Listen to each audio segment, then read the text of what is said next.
I gave $1,000 to an AI and let it invest for me for 30 days. I know what you're thinking. That's crazy, but I wanted to see if these so-called smart AI investing tools actually work for regular people like me. First, I chose 3 different AI platforms. Each promised to pick the best investments automatically, with zero human effort. I know most people think investing like this is risky, but I wanted to test it for myself, and I wanted real results, not just theory. The first week was honestly nerve-wracking.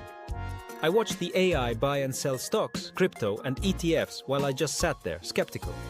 Some trades made small gains, others small losses.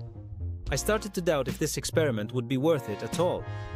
By week 2, things got interesting. One AI platform was already showing a 2.5% gain. That might not sound like much, but for a $1,000 experiment with zero effort, I was impressed.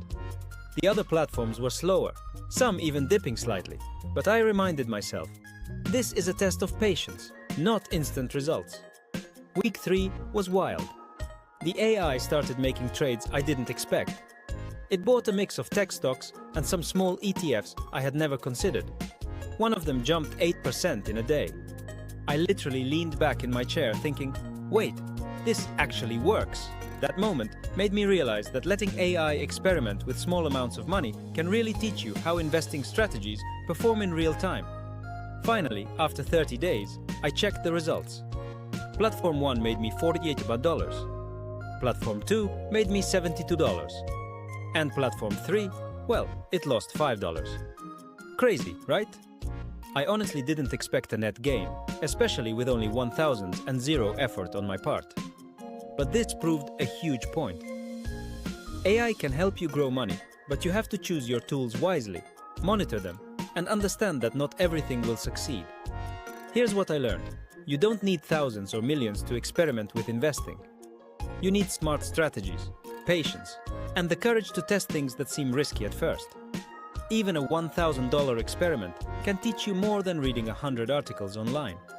So, if you've ever felt stuck, frustrated, or unsure about investing, this experiment shows that small steps and letting technology work for you can actually pay off. I plan to do a bigger experiment next month with $5,000. Comment below if you want me to take it to the next level and show you exactly what AI can do with more money. Remember, investing feels useless at first, but testing, learning, and experimenting is how real wealth is built. If you want more experiments like this, hit the like button, subscribe, and let me know in the comments which AI or strategy you want me to test next. Let's see how far we can take this in 2020.